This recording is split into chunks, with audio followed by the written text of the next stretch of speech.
আসসালামু আলাইকুম সবাইকে। আমি ইসরাফিল সর্দার অভিক, তোমাদের সবাইকে আমাদের স্কুল ম্যাথমেটিক্স ইউটিউব চ্যানেলে স্বাগতম। আজকে আমরা এসএসসি 26 ব্যাচের এমসিকিউ হান্ট সিরিজের পরিমিতি অধ্যায়ের এমসিকিউ গুলা দেখতে যাচ্ছি। তো তোমাদের এখানে কিন্তু 4টা পার্ট আছে, মোটামুটি অধ্যায়টা বড়। তো আমরা এই পুরো অধ্যায়টাই টাইপ আকারে শিখে নেব, ঠিক আছে? তো আমরা প্রথমে টাইপ 1 মানে সবথেকে বেশি প্রশ্ন যে কনসেপ্টটা এসে থাকে 16.1 এর উপর, সেটা হচ্ছে সমবাহু ত্রিভুজের উচ্চতা নির্ণয়।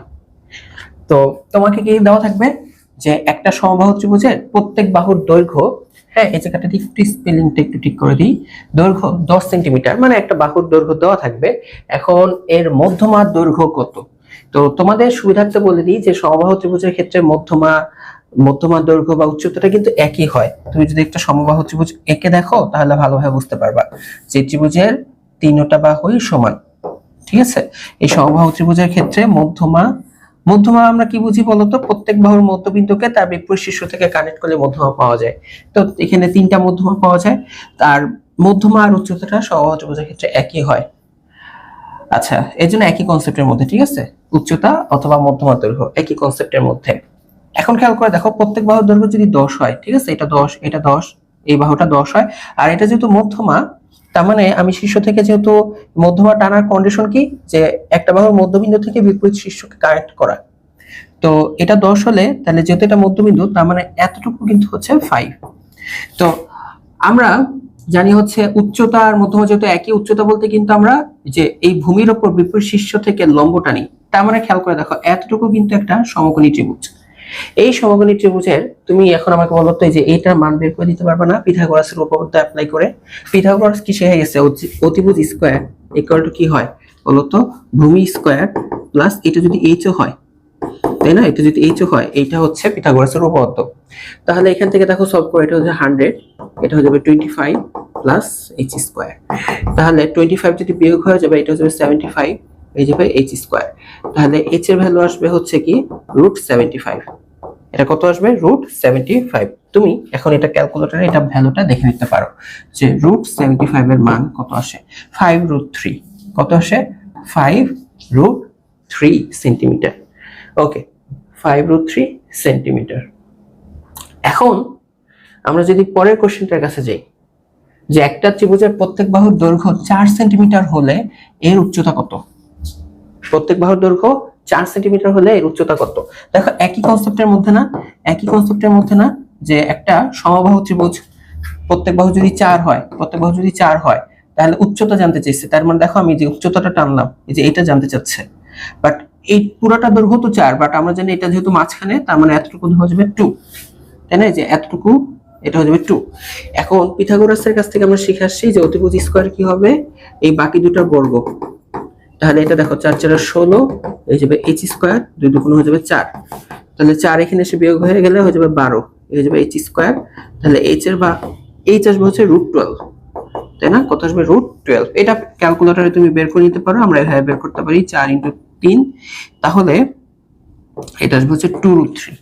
এটা কত আসবে? 2√3। বুঝে গেছে? আগেরটা কত আসছিল?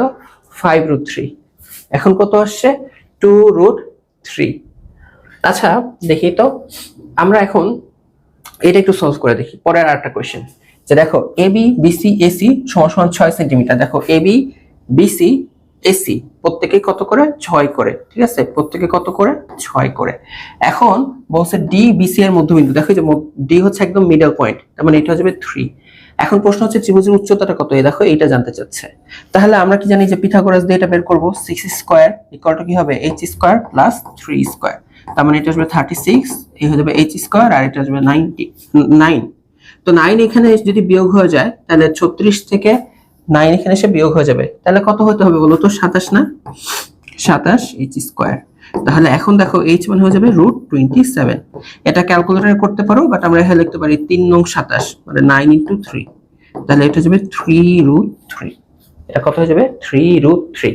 অ্যান্সার কত? 3√3। তো তোমাদেরকে এখন আমি একটা এমসিকিউ এর ট্রিক্স বলে দিই, ঠিক আছে? তোমাদের জন্য এখন এমসিকিউ এর শর্টকাট। আমি তো এখন ধরে লং কাট করলাম, শর্টকাট হচ্ছে যদি একটা সমবাহু ত্রিভুজের একটা বাহু যদি এ হয়, একটা বাহু, হ্যাঁ, সমবাহু ত্রিভুজের একটি বাহু যদি এ হয়, হ্যাঁ, এ হলে তাহলে ওই ত্রিভুজের উচ্চতা অথবা মধ্যমা, উচ্চতা বলো বা মধ্যমা বলো, সেটা কি আসবে জানো? সেটা আসবে a/2√3। কি বললাম? ওই বাহুটাকে অর্ধেক করে ফেলবা, বাহুটাকে অর্ধেক করে ফেলবা, যা দেওয়া থাকবে তার মানকে অর্ধেক করে ফেলবা ইন্টু √3।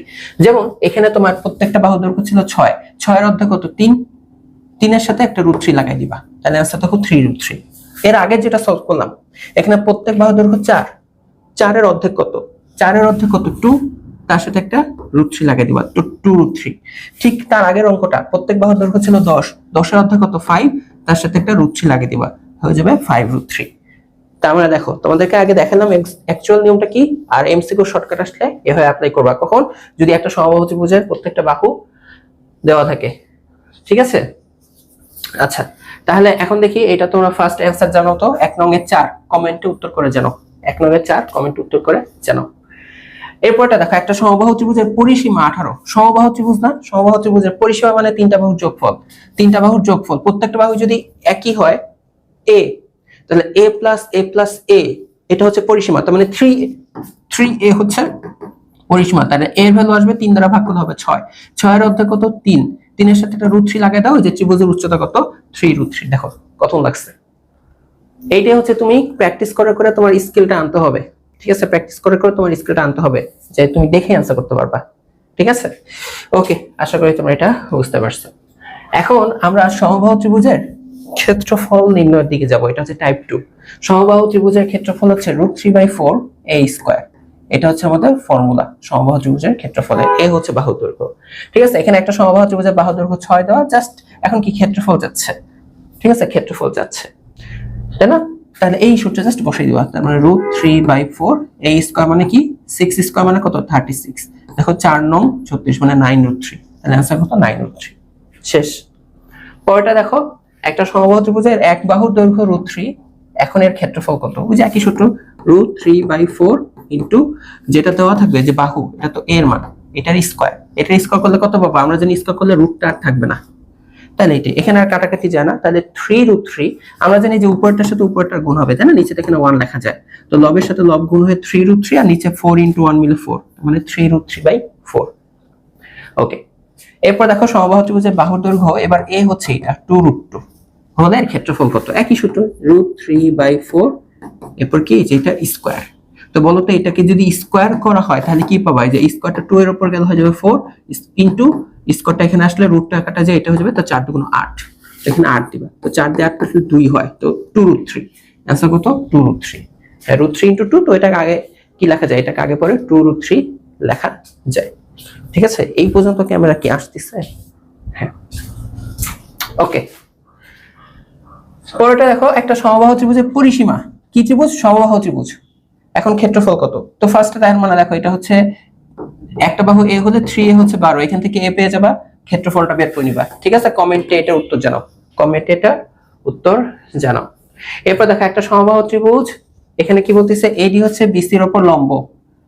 এখন দেখো AB এর দৈর্ঘ্য 3, সমবাহু ত্রিভুজ, তার মানে প্রত্যেকটা বাহু কি হবে বলতো? 3 হবে। প্রশ্ন হচ্ছে ABD ত্রিভুজের ক্ষেত্রফল কত? কোন ত্রিভুজ? ABD, খেয়াল রাখো, ABD ত্রিভুজের ক্ষেত্রফল। বুঝতে পেরেছো? তো তুমি এটা সমকোণী ত্রিভুজের ক্ষেত্রফলটা আমরা এখন আলোচনা করি নাই, হাফ ইনটু ভূমি ইনটু উচ্চতা। ঠিক আছে, আমরা কিন্তু এখন ওইটা আলোচনা করি নাই, সেটা দিয়ে করা যায়। আবার এটা হচ্ছে দেখো, ABD বলছে না, এটা কিন্তু ABC সমবাহু ত্রিভুজের অর্ধেক। দেখো এটা কাটলে এদিকে অর্ধেক ত্রিভুজ, এদিকে অর্ধেক ত্রিভুজ।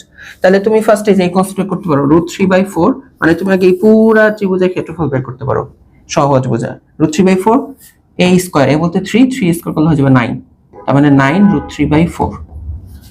ঠিক আছে, বাট এখন তোমার কাছে প্রশ্ন হচ্ছে ABD, তার মানে এটার অর্ধেক লাগবে, তার মানে এটাকে আবার /2 করতে হবে। ঠিক আছে, /2 হবে, তার মানে 9√3/4 /2 মানে আমরা জানি ইনটু হাফ, তাই না? ইনটু হাফ, তাহলে সেই ক্ষেত্রে 4 × 8 মানে 9√3/8, এটা হচ্ছে অ্যানসার। ওকে, অথবা তুমি চাইলে এটা এভাবেও করতে পারতা, যে যেটা আমরা সামনে দেখবো, যে একটা সমকোণী ত্রিভুজ যদি হয় তাহলে হাফ ইনটু ভূমি ইনটু উচ্চতা হয়। যেমন এটা কত আসবে? এটা হচ্ছে 3/2, এটা কত আসবে? 3/2, তাই না? এই যে এতটুকু BD 3/2, আর এই যে এই উচ্চতাটা আমরা বের করা কিভাবে শিখছি?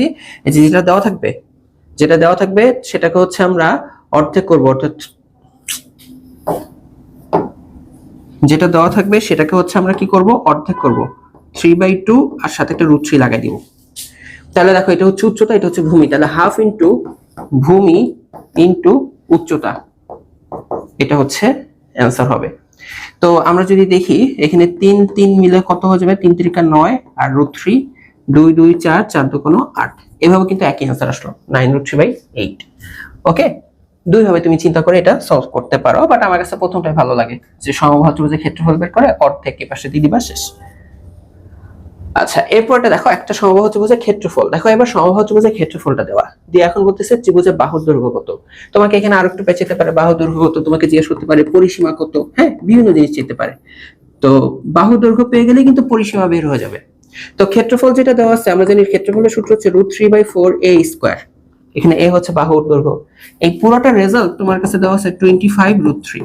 তো √3 সবার আগে কাটো, কারণ এটাও উপরে এটাও কিন্তু যে এই ভগ্নাংশের উপরে, তো 1 তো আমরা আর লিখি না।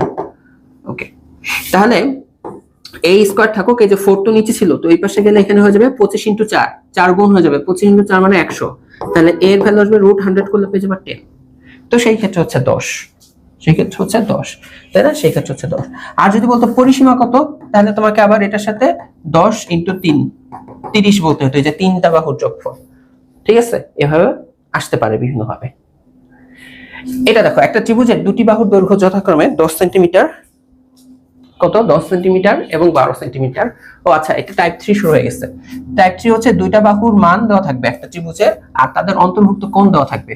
তোমাদের সুবিধার্থে আমি একটু বলে দিই, যে ধরো তোমার কাছে যে কোনো একটা ত্রিভুজ দেওয়া আছে, ঠিক আছে, তোমাকে হচ্ছে যে কোনো দুইটা বাহুর মান দেওয়া, সাপোজ ধরো এটা বাহু, এই বাহু, এটা বি বাহু, আর তাদের অন্তর্ভুক্ত কোণটা দেওয়া। তাহলে ক্ষেত্রফল, এই ত্রিভুজের যে ক্ষেত্রফল কতটুকু জায়গা দখল করে আছে, এই ক্ষেত্রফলটা আসবে হচ্ছে হাফ, চোখ বন্ধ করে ওই দুইটা বাহু গুণ করে দিবা, ইন্টু সাইন থিটা। এখন তার যারা জানতে চাও এই সূত্র কিভাবে কি আসছে, আমাদের পরিমিতি ইউটিউবের উপর কিন্তু, পরিমিতির উপর ইউটিউবে কিন্তু আমার লেকচার দেওয়া আছে, বেসিক লেকচার, ওখানে সবকিছু এক্সপ্লেনেশন দেওয়া আছে। এখন আমরা এমসিকে ডাইরেক্ট সূত্রটা অ্যাপ্লাই করব, হাফ এবি সাইন থিটা। ওকে, তো এখানে দুইটা বাহুর দৈর্ঘ্য দেওয়া আর এদের অন্তর্ভুক্ত কোণ দেওয়া, ক্ষেত্রফল কত জাস্ট দেখো হাফ। হ্যাঁ, এটা এগুলো তুমি না লিখে ক্যালকুলেটর উঠাতে পারো ডাইরেক্ট, আমি হাতে করে দিচ্ছি, হাফ ইন্টু 10 ইন্টু 12, হ্যাঁ ইন্টু সাইন 30। আর তোমরা যারা ভালো জানো, তোমরা জানো সাইন 30 ডিগ্রি মান হচ্ছে আসলে হাফ। এখন হিসাব করো, হিসাব করো কিভাবে, দেখো 2 দিয়ে 10 কাটলে 5 হবে, 2 দিয়ে 12 কাটলে 6 হবে, 5 6 30, তাহলে আনসার কত, 30 বর্গ সেন্টিমিটার। ঠিক আছে, একবারে ডাইরেক্ট ক্যালকুলেটরও করতে পারো। এরপরটা দেখো ত্রিভুজের দুই বাহুর দৈর্ঘ্য দেওয়া আছে আর ক্ষেত্রফল দেওয়া আছে। ওকে, বুঝলাম, দুইটা বাহু আর ক্ষেত্রফল জানি, আর ওই বাহুদার মধ্যবর্তী এবার কোনটা জানতে চাচ্ছে, একটু ত্রিকোণমিতির মতন হয়ে গেছে, তাই না? তো এখানে এখানে চিত্রটা দিয়ে দিছে, এই চিত্রটা এখানে বাদ দাও, আমরা উদ্দীপকটা পড়ি। ঠিক আছে, আমরা উদ্দীপকটা পড়ি। ঠিক আছে, এখন বলছে ওই বাহুদার মধ্যবর্তী কোণ কত, আমরা উদ্দীপক থেকে বের করবো। আমরা জানি ক্ষেত্রফল যেটা, এই যে 12√2, তাই না? ক্ষেত্রফল কত, 12√2। এই ক্ষেত্রফল কিভাবে আসে, হাফ ইন্টু এই দুটা বাহুর গুণফল আর হচ্ছে সাইন থিটা, বুঝে ওই দুটা বাহুর মধ্যবর্তী কোণের সাইন নিতে হবে। ঠিক আছে, ওকে, এখন তুমি সাইন থিটাটাকে এক পাশে রাখো, তো এখানে আছে 12√2, আর বাকি সবগুলোকে এই পাশে নিয়ে আসো, যেমন 2 এই পাশে ভাগ, এখানে আসলে গুণ আকারে চলে আসবে, 6 আর 8 এই পাশে চলে আসবে, 6 × 8 ভাগ আকারে চলে আসবে। এখন একটু হিসাব করো, 6 দিয়ে 12 কাটে 2 বার, ঠিক আছে, 2 দিয়ে 8 কাটা হচ্ছে 4 বার, 2 দিয়ে 4 কাটা হচ্ছে আবার 2 বার, তাহলে √2/2 কি আসলো, √2/2। এই যে এই 2টাকে দেখো, এই √2, এই 2টাকে কিন্তু আবার √2 × √2 লেখা যায়, তাই না? এটা কিন্তু তোমরা জানো, √2 × √2, বা এইটা পুরোটা ক্যালকুলেটর হিসাব বের করো, তুমি ক্যালকুলেটর হিসাব বের করলে এখানে পেয়ে যাবে 1/√2। কত পেয়ে যাবে, 1/√2।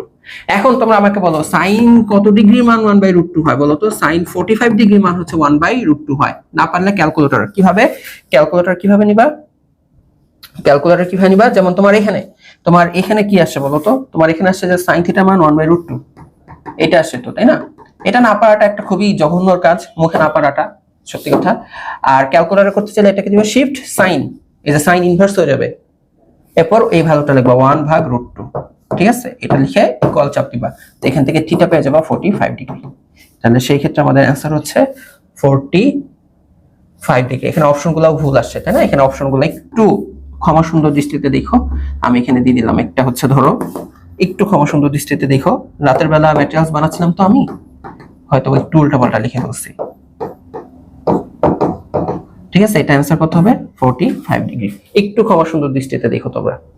ওকে, আচ্ছা তাহলে হচ্ছে আমরা এখন এই যে এই অঙ্কটা এখানে ছিল, তাই না? এই যে 6 আর 8, এই যে অ্যান্সার কত আসবে 45 ডিগ্রি। ওকে, এর জন্য বলি কি এরকম প্যাচ লাগবে কেন। ওকে, এখন দেখো টাইপ 4। টাইপ 4 এ হচ্ছে গিয়ে সমদ্বিবাহু ত্রিভুজ সংক্রান্ত। সমদ্বিবাহু ত্রিভুজের ক্ষেত্রে তোমরা যারা জানো বা না জানো একটু বলে রাখি, সমদ্বিবাহু ত্রিভুজ হচ্ছে আমাদের যেই ত্রিভুজের দুইটা বাহু কি হয় বলতো সমান হয়, তাই না? তাহলে এটা এ আর এটা হচ্ছে গিয়ে বি। ঠিক আছে, সমান দুইটা বাহু হচ্ছে এ আর একটা হচ্ছে বি, এটাকে আমরা ভূমি বলি নরমালি সমদ্বিবাহু ত্রিভুজের ক্ষেত্রে।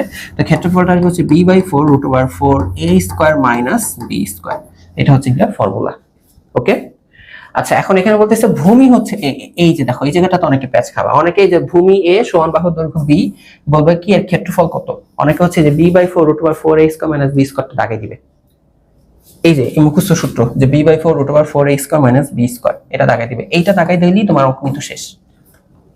কেন শেষ? কারণ এখানে খেয়াল রেখো, আমরা এখানে যেটা বলছি এটাকে কিন্তু ভূমি বলছি, ভূমি। আর এ হচ্ছে কি সমান বাহু, ঠিক আছে, এ হচ্ছে গিয়ে সমান বাহু। আর এখানে একটু টুইস্ট করে দিচ্ছে, এখানে বলছে ত্রিভুজের ভূমি হচ্ছে এ, ঠিক আছে, যে ভূমিটা এ আর সমান বাহু হচ্ছে বি। ঠিক আছে, তার মানে এ আর বি এক্সচেঞ্জ হয়ে গেছে। এ আর বি যদি এক্সচেঞ্জ হয়ে যায় তা b/4 এর জায়গায় আমরা লিখবো a/4 কি এ আর বি এক্সচেঞ্জ হয়ে গেছে, তার মানে 4b² লিখবো, 4b² - a² লিখতে হবে। ঠিক আছে, এ আর বি এক্সচেঞ্জ হয়ে গেছে। তো তাহলে a/4 দেখো তো a/4 4b² - a², যে খ নাম্বারটা হচ্ছে অ্যানসার। ওকে, তো একইভাবে দেখো সমদ্বিবাহু ত্রিভুজের ভূমি x আর সমান বাহুর দৈর্ঘ্য y হলে এটা অ্যানসার তোমরা বলো, x আর y দিয়ে দেওয়া অ্যানসার তোমরা বলবা। তারপর দেখো সমদ্বিবাহু ত্রিভুজের পরিসীমা 16, এর ভূমি হচ্ছে 6। দেখো সমদ্বিবাহু ত্রিভুজের ক্ষেত্রে আমাদের এই যে দেখো এই দুইটা বাহু সমান হয় আর এটা হচ্ছে ভূমি। তো প্রশ্ন বলেছে ভূমি হচ্ছে 6, এই দুইটা বাহু আমরা এখন জানি না, এই দুইটা বাহু কিন্তু আমরা এখনো জানি না, এই ধরলাম। তো তোমাকে পরিসীমা 16 দেওয়া, তো দেখো a + a+6 মানে দুইটা a + 6 = থেকে 16। তাহলে দুইটা a 6 পাশে যে বিয়োগ হয়ে গেলে এখানে 10 হয়ে যাবে, তাহলে 2 দ্বারা ভাগ করলে হয়ে যাবে 5। তার মানে এটা কত 5। ঠিক আছে, এখন বলতেছে এর উচ্চতা কত। উচ্চতা খেয়াল করে দেখো, এই যে উচ্চতা হচ্ছে আমরা জাস্ট এখানে এটা টানবো, তাই না? যে ভূমির মাঝখান থেকে এটা টানলে এটা উচ্চতা একদম মাঝখানে চলে আসবে। এইটা 5, তো এইটা যে 6, তো এটার অর্ধেক হয়ে যাবে 3। তো দেখো এটা 3, এটা 5, এটা পিথাগোরাস দিয়ে বের করবা। পিথাগোরাস শিখাই গেছে অতিভুজ স্কয়ার, কি শিখে গেছে অতিভুজ স্কয়ার ইকুয়াল টু কি হবে h² + 3 এর স্কয়ার। তো এটা হবে 25 আর এটা হয়ে যাবে 9। তো 9 এর পাশে আসলে হয়ে যাবে 16 আর এটা বর্গমূল করলে হয়ে যাবে 4। আর এটা তোমাদের জানা উচিত যে পিথাগোরাসের ত্রয়ী, এটা 3, এটা 5 হলে এটা 4ই হবে। ঠিক আছে, 3 4 5, অতিভুজ যদি 5 হয় বাকি দুটো 3 4ই হবে। ঠিক আছে, তো এই ক্ষেত্রে আমাদের উচ্চতা কত আসছে 4 সেন্টিমিটার। পরেরটা দেখো একটা সমদ্বিবাহু সমকোণী ত্রিভুজের, খেয়াল রাখো সমদ্বিবাহু আবার সমকোণী ত্রিভুজ। ঠিক আছে, কি ত্রিভুজ? সমদ্বিবাহু সমকোণী ত্রিভুজ। এই ত্রিভুজগুলা কিন্তু চিনে রাখবা, সমদ্বিবাহু সমকোণী ত্রিভুজ। দেখো সমকোণী আর এই দুইটা বাহু তাহলে সেম হবে, অতিভুজটা না, অতিভুজের সাথে অন্য কাউকে সেম করব না, অতিভুজ ছাড়া বাকি দুটো বাহু কিন্তু সেম হবে। ঠিক আছে, তো এখানে বলছে সমদ্বিবাহু সমকোণী ত্রিভুজের সমান বাহু দ্বয়ের প্রতিটি দৈর্ঘ্য, সমান বাহু বলতে এটা প্রত্যেকটা দৈর্ঘ্য 6 আর 6। এখন ত্রিভুজের ক্ষেত্রফল কত বর্গ সেমি, এটা একটু তোমাদের বলে রাখি যে একটা সমকোণী ত্রিভুজ যদি হয়, এই কোশ্চেনটা কিন্তু খুব ইম্পর্টেন্ট। সমদ্বিবাহু সমকোণী ত্রিভুজ অনেক আসছে, হ্যাঁ তোমরা যদি টেস্ট পেপার ঘাটো অনেকবার এই প্রশ্নটা আসছে। তো একটা সমকোণী ত্রিভুজ হলে একদম সিম্পল, হাফ ইনটু ভূমি ইনটু উচ্চতা। কি হাফ ইনটু ভূমি ইনটু উচ্চতা। খেয়াল করে দেখো এই সমকোণী ত্রিভুজের অলরেডি এটা ভূমি, এটা যদি উচ্চতা হয় তাহলে অ্যানসার হাফ ইনটু ভূমি ইনটু উচ্চতা। তো 2 দিয়ে কাটো 3 3 6, অ্যানসার কত 18। তাহলে অ্যানসার কত আসবে 18 বর্গ সেন্টিমিটার। অনেক আসছে এই অঙ্কটা, ডাটা চেঞ্জ থাকবে বাট এই যে সমদ্বিবাহু সমকোণী ত্রিভুজের এই অঙ্কটা অনেকবার আসছে। আচ্ছা এরপরটা খেয়াল করে দেখো যে ত্রিভুজ AFC এর ক্ষেত্রফল জানতে চাচ্ছে। ওকে ওকে ওকে, কিভাবে বের করতে পারি? AFC কিন্তু একটা মানে বিষমবাহু ত্রিভুজ, তাই না? বিষমবাহু ত্রিভুজ দেখা যাচ্ছে, এটার ক্ষেত্রফল কিভাবে বের করা যায় আবার। আচ্ছা আমরা দেখি, আমরা হচ্ছে এই ABC ত্রিভুজের এতটুকু দৈর্ঘ্য হচ্ছে 8 আর BC দৈর্ঘ্য হচ্ছে গিয়ে 10। ওকে বুঝছি। তো আমরা ফার্স্টে এক কাজ করি, আমরা ফার্স্টে এই AFC এর ক্ষেত্রফল বের করতে বলছে না, আমরা দেখো তো একটু ABC পুরো ত্রিভুজের ক্ষেত্রফল বের করতে পারবো, যেহেতু আমি এটা দৈর্ঘ্য 8 জানি আর পুরোটার ভূমি দৈর্ঘ্য 10 জানি। তো তো পুরা ত্রিভুজের ক্ষেত্রফল তাহলে হাফ ইন্টু ভূমি ইন্টু উচ্চতা। তো 2 দিয়ে 10 কাটলে কত হবে 5, 5 আর কত আসবে 40, তাই না? তো এত বর্গ সেন্টিমিটার বা সেন্টিমিটার স্কয়ার, তাই না? এটাকে কি লেখা যাবে? এত সেন্টিমিটার স্কয়ার বা বর্গ সেন্টিমিটার। এটা হচ্ছে পুরো ত্রিভুজের ক্ষেত্রফল। এখন একটু খেয়াল করে দেখো, বিষমবাহু ত্রিভুজটাই তো বের করতে হবে, বের করতেছি। তুমি কি দেখো তো এই এ বি এফ এই ত্রিভুজের ক্ষেত্রফল বের করতে পারবা? এখানে দেখছো এই বাহু আর এই বাহু সমান, তার মানে এই এফ হচ্ছে বিসি এর মধ্যবিন্দু। এটা যদি 10 হয় তার মানে এটা হচ্ছে 5, যে বিএফ, হ্যাঁ, বেস্ট ফ্রেন্ড হচ্ছে 5। তো এই এ বি এফ এর ক্ষেত্রফল কত আসবে? হাফ ইন্টু ভূমি ইন্টু উচ্চতা। তো 2 দিয়ে 8 কাটলে হয়ে যাবে 4, 4 5 কত আসবে 20 সেন্টিমিটার স্কয়ার। তো তুমি পুরোটার ক্ষেত্রফল জানো, পুরোটা থেকে তুমি যদি এ বি এর ক্ষেত্রফল বাদ দিয়ে দাও তাহলেই তো এফ সি এর ক্ষেত্রফল। কি বললাম? পুরা ত্রিভুজের ক্ষেত্রফল থেকে তুমি যদি এ বি এফ এর ক্ষেত্রফল বাদ দিয়ে দাও তো তোমার কাছে এই অংশটুকু থাকবে এএফসি। তো 40 থেকে 20 এর বিয়োগ, তো 40 থেকে 20 এর বিয়োগ করলে তুমি 20 পাবা। তাহলে आंसर কত? 20 সেন্টিমিটার স্কয়ার। বুঝতে পারছি? বলো তো বুঝতে পারছি কিনা। পরেরটা দেখো, একটা সমকোণী ত্রিভুজ টাইপ 5 শুরু হয়ে গেছে, তাই না? আমি খেয়াল করি না, এটা টাইপ 5 এর 1, হ্যাঁ, টাইপ 5 এর 2, টাইপ 5 এর 3। যে একটা সমকোণী ত্রিভুজের অতিভুজ হচ্ছে গিয়ে 13 আর ভূমি হচ্ছে 12, এর ক্ষেত্রফল কত? একটা সমকোণী ত্রিভুজের ক্ষেত্রফল হাফ ইন্টু ভূমি ইন্টু উচ্চতা। তো এখানে অতিভুজ অলরেডি দিয়ে দিচ্ছে 13, ভূমি 12। তুমি বলো তো, এটা বলো, পিথাগোরাস বের করো। এটা তোমাদের মাথায় রাখতে হবে, এটা 13 হলে বাকিগুলো হবে 5 12, 5 12 13, এটা পিথাগোরাসের নাম্বার। আর না পারলে পিথাগোরাস বের করো। এখন দেখো হাফ ইন্টু, দেখো এই যে ভূমি আর একটু উচ্চতা, তাহলে आंसर কত আসবে? ক্ষেত্রফল হাফ ইন্টু ভূমি ইন্টু উচ্চতা। তো 2 দিয়ে 12 কাটলে হয়ে যাবে 6, 5 6 30। ঠিক লিখছি না? 5 12 13, অতিভুজ 13, ভূমি হচ্ছে গিয়ে 12, হ্যাঁ এটা তো 5ই আসবে। তাহলে হাফ ইন্টু ভূমি ইন্টু উচ্চতা, 5 6 30, এটা आंसर 30ই আসবে। ঠিক আছে, এখানে তাহলে টাইপিং মিস্টেক আছে। তাহলে এটা কত আসবে? 30। ওকে, এখন দেখো এ বি এফ এর পরিসীমা কত? এই যে মাত্র এটার কনসেপ্ট দিয়ে আমি করছি, তোমরা এটা বের করবা নিজেরা, আমি জানি না। এ বি এফ তোমরা বের করবা। একটু ক্লু দিই, তোমার যেহেতু এটার জন্য 10, এফ যেহেতু মধ্যবিন্দু, তার মানে এটা 5। পিথাগোরাস দিয়ে এফ বের করবা, যে এই এ বি এফ সমকোণী ত্রিভুজ থেকে পিথাগোরাস দিয়ে এফ টা বের করে ফেলবা। তারপর তিনটা বাহুর যোগফলই হচ্ছে পরিসীমা। আচ্ছা দেখো টাইপ 6, এটা হচ্ছে এখন আয়তক্ষেত্র সংক্রান্ত। তো আয়তক্ষেত্র তোমরা জানো, আয়তক্ষেত্র দেখতে কেমন হয়? দৈর্ঘ্য প্রস্থ থাকে, তাই না? বিপরীত বাহুগুলো সমান থাকে, কর্ণগুলো সমান হয়।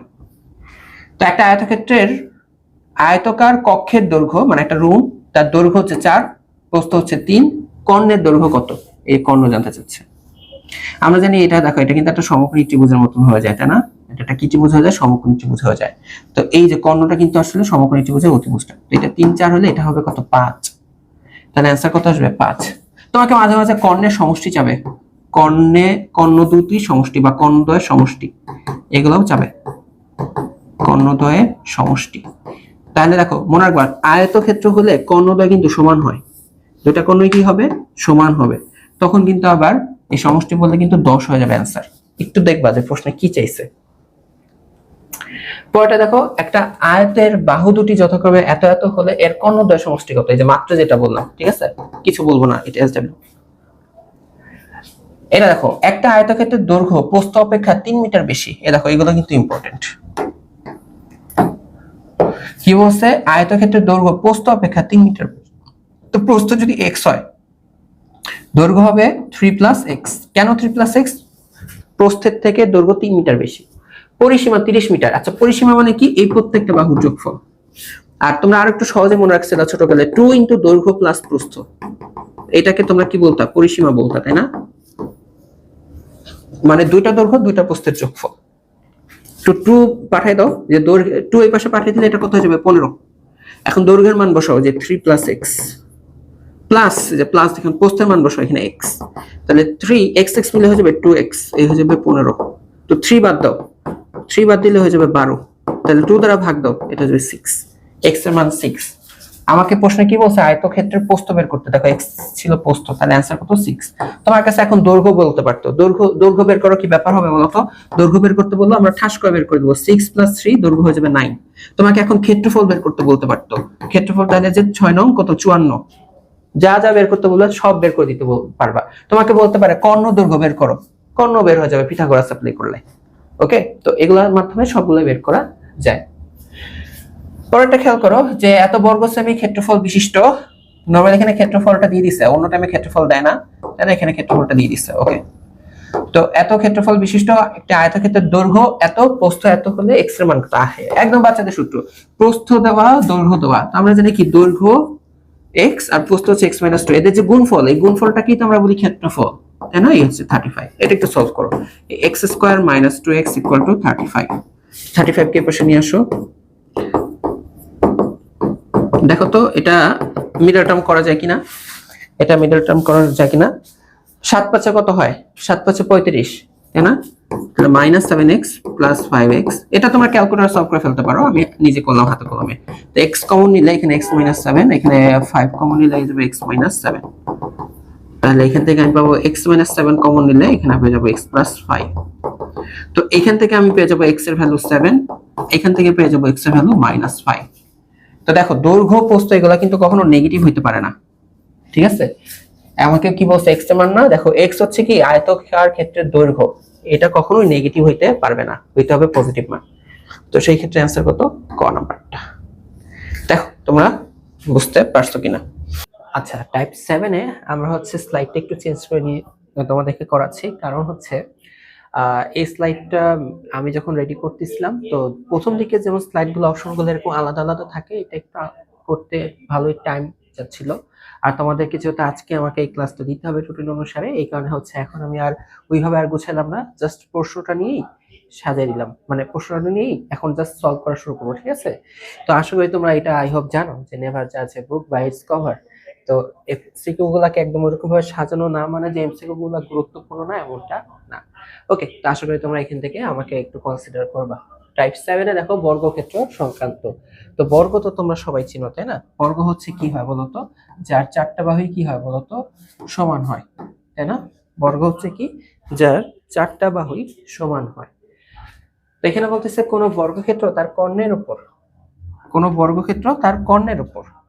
ওকে, তো দেখো এর কর্ণ কোনটা, এই যে ধরো এই হচ্ছে তার কর্ণ।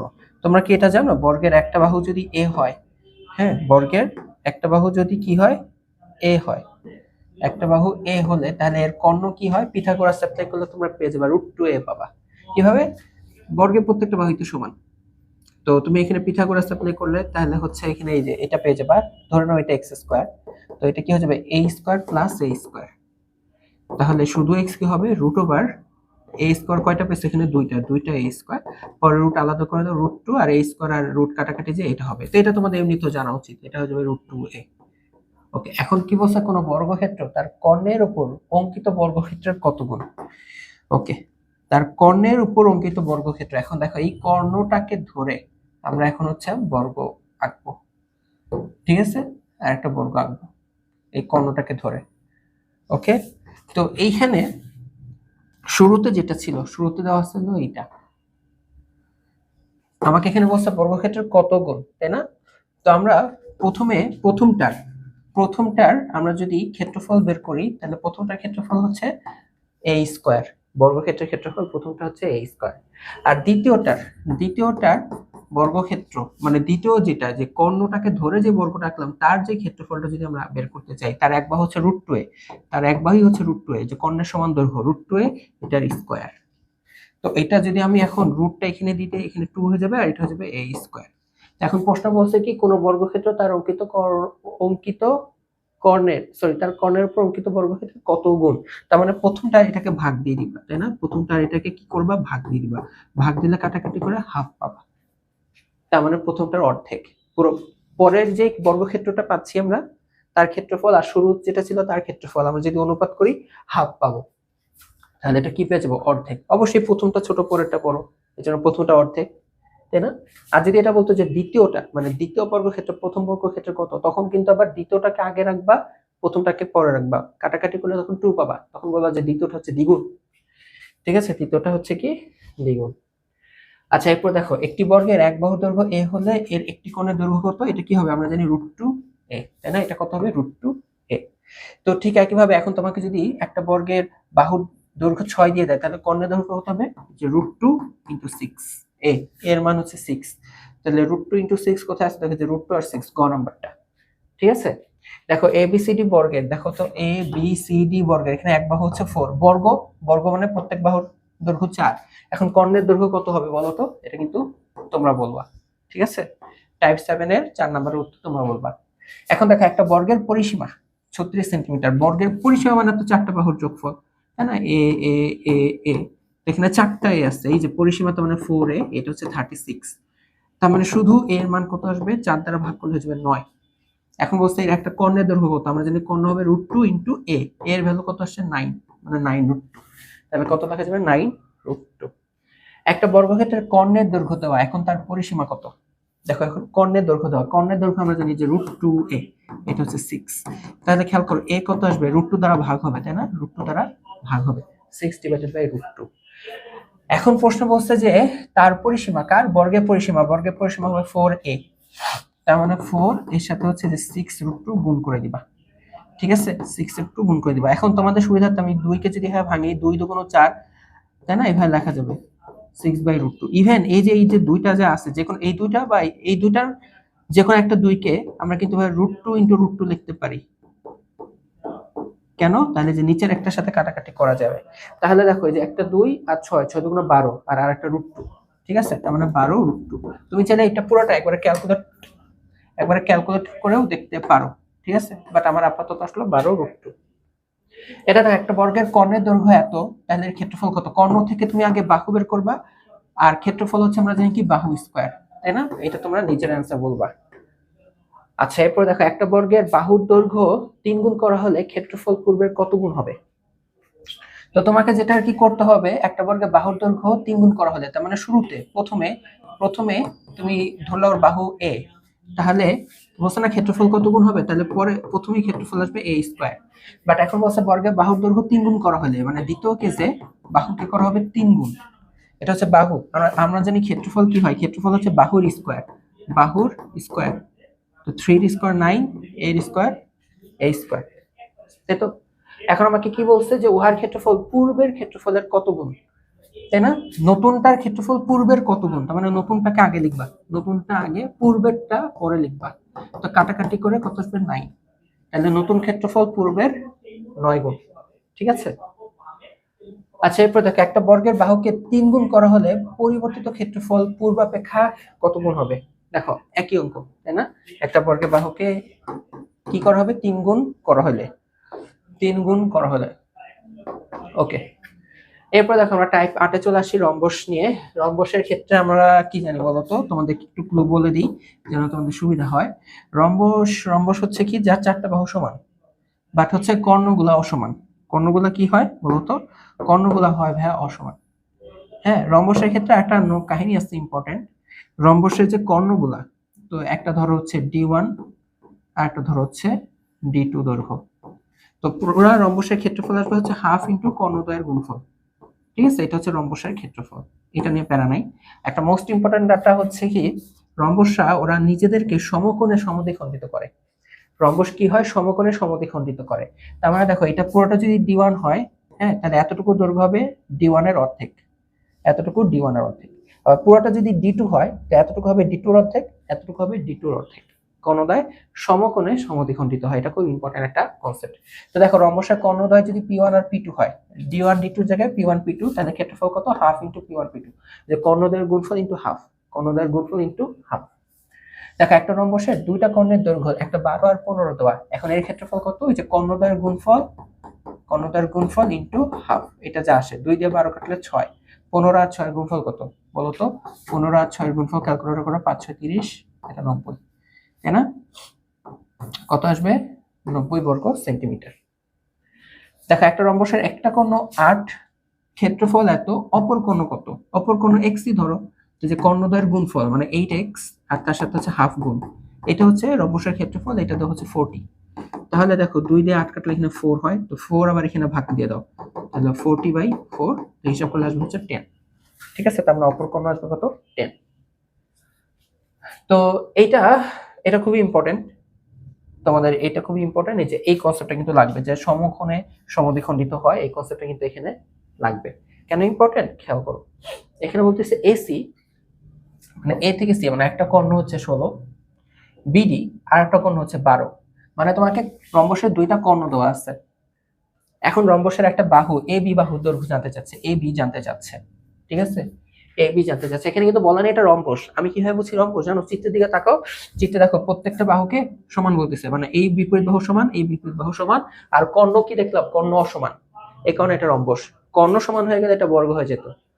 এখন কর্ণ দুইটা দৈর্ঘ্য দেওয়া, বাট হচ্ছে এখন ওকে বাহু দৈর্ঘ্য কিভাবে বের করবো?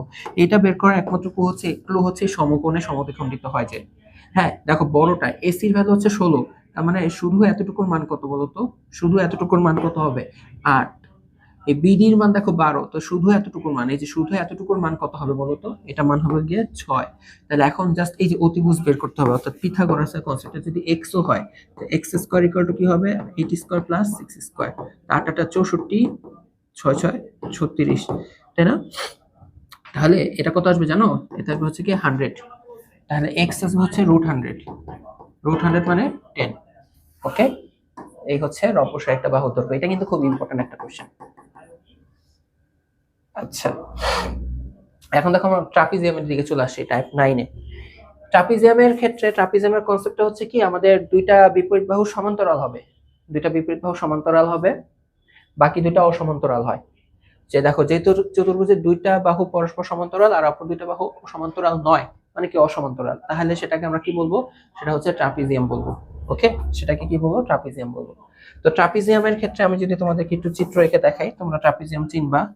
হ্যাঁ দেখো এটা একটা ট্রাপিজিয়াম, দেখো এই দুইটা বাহু সমান্তরাল, একটা বড় একটা ছোট, তো ধরে নাও এর দৈর্ঘ্য হচ্ছে এ, সমান্তরাল বাহুদ্বয়ের দৈর্ঘ্য হচ্ছে এ আর বি। এখন তোমাকে জাস্ট জানতে হবে এদের মধ্যবর্তী দূরত্বটা, মধ্যবর্তী দূরত্বটা। ওকে, এই দূরত্ব তোমার যেখানে আছে সেখানেই থাকতে পারে। এই দূরত্ব যদি h হয়, তাহলে এদের ক্ষেত্রফল হচ্ছে নরমালি আমি ছোটবেলায় এভাবে রাখতাম যে কোনো আয়ত বললেই দৈর্ঘ্য ইনটু প্রস্থ, এই কনসেপ্টটা মনে রাখার চেষ্টা করবো, দৈর্ঘ্য ইনটু প্রস্থ, ঠিক আছে? বাট এখানে দেখো, এখানে দৈর্ঘ্য আসলে একটা বড় আর একটা ছোট, তো আমরা এদেরকে গড় নিব, অর্থাৎ a প্লাস বি বাই 2, যে দৈর্ঘ্যের গড় নিলাম। আর প্রস্থ বলতে উচ্চতাটা আর কি, এখানে উচ্চতা বলতে মধ্যবর্তী যে সমান্তরাল দুইটা বাহুর দূরত্ব। এটাকেই তোমাদের বইয়ে সাজায় ভেবে লেখে half a plus B H, এটা হচ্ছে ট্রাপিজিয়ামের ক্ষেত্রফল, তোমাদের বইয়ে সাজায় ভাবে লেখে। ওকে, আচ্ছা, তো এখন দেখো একটা ট্রাপিজিয়ামের সমান্তরাল বাহুদ্বয় দেওয়া আছে আর ক্ষেত্রফল দেওয়া। এখন সমান্তরাল বাহুদ্বয়ের মধ্যবর্তী লম্ব দূরত্ব কত, h জানতে চাচ্ছে। তো দেখো আমরা ট্রাপিজিয়ামের ক্ষেত্রফল কিভাবে বের করি, যে এই দুটাকে যে হাফ ইনটু সমান্তরাল দুটো বাহুর যোগফল আর এদের মধ্যবর্তী দূরত্বটা, এইটা হচ্ছে ট্রাপিজিয়ামের ক্ষেত্রফল, এখানে দিয়ে দিচ্ছে। এখন এটা জাস্ট একটু সলভ করতে হবে, 2 ওই পাশে পাঠিয়ে দাও, 2 ওই পাশে পাঠিয়ে দাও, ক্যালকুলেটর নাও ফাস্ট করার জন্য, সমস্যা নেই। যেমন 32 আর 64 কে যোগ করো, কত আসলো? 96। তুমি এখানে হাফের সাথে গুণ করে দাও, কত আসলো? 48। তাহলে এই যে এইচ এর সাথে কত আছে? 48, 48 ওই পাশে যে ভাগ হয়ে যাবে, 768 ভাগ অ্যান্সার। তাহলে এই এইচ এর মান আসবে হচ্ছে গিয়ে, এইচ এর মান আসবে গিয়ে 16, ঠিক আছে? কত? 16 মিটার।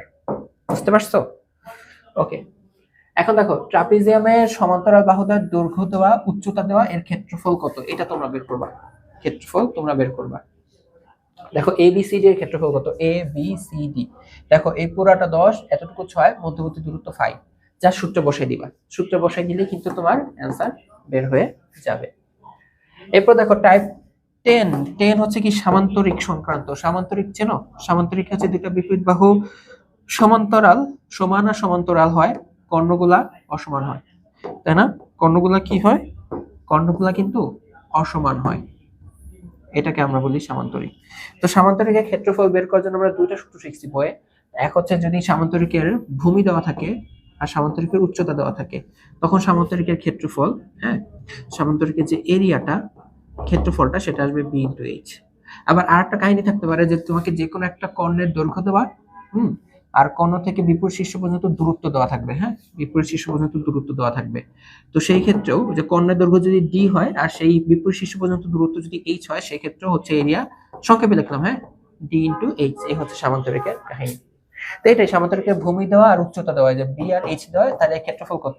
জাস্ট এটার গুণফল, 4 নং কত? 36। এখানে হাফ দিবা না আবার।